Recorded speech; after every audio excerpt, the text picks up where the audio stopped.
মহানবী সাল্লাল্লাহু আলাইহি ওয়াসাল্লাম ইরশাদ করেন যে এমন এক জামানা আসবে যে জামানা অধিকাংশ মানুষ নারী পুরুষ দায়ুস হয়ে যাবে। একটি হাদিসের মধ্যে আসছে, ক্বালা নবী সাল্লাল্লাহু আলাইহি ওয়াসাল্লাম সালাসাতুন লা ইয়াদখুলুনাল জান্নাহ আল আকিল লিওয়ালিদাইহি ওয়াদ দায়ুস ওয়া রাজুলাতুন নিসা। তিন ব্যক্তি জান্নাতে প্রবেশ করবে না।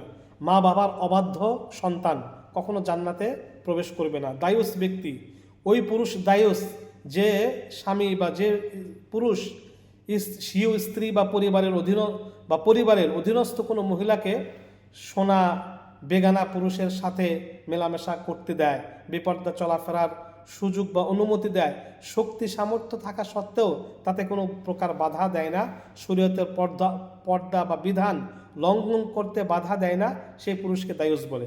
আবার ওই নারীকেও দায়ুস বলে যে নারী তার স্বামী সন্তান ও পরিবারের পুরুষকে অশ্লীল কাজে বাধা প্রদান করে না, নিজেও লঙ্ঘন করে, পরিবারকেও শরীয়ত লঙ্ঘন করতে সমর্থন করে, ওই নারীকেও দায়ুস বলে।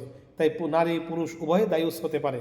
3 নম্বর, ওইসব নারী যারা চলা ফেরায় বেশভূষায় বাচন ভঙ্গিতে পুরুষের মতো বেশভূষা গ্রহণ করে, তারাও কখনো জান্নাতে যেতে পারবে না। এমনকি ওই সমস্ত নারীরাও যারা পোশাক পরেও উলঙ্গ, নিসাউন কাসিয়াতুন আরিয়াতুন, এমন পাতলা এমন টাইট পোশাক পরিধান করে যে তাদের লজ্জা স্থানগুলো উন্মুক্ত থাকার মতোই প্রকাশিত হয়ে যায়, এরকম নারীরাও জান্নাতে যেতে পারবে না।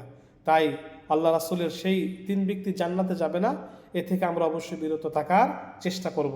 পিতামাতার অবাধ্য সন্তান, দায়ুস নারী পুরুষ, এবং যে সমস্ত নারীরা পুরুষের বেশভূষা ধারণ করে।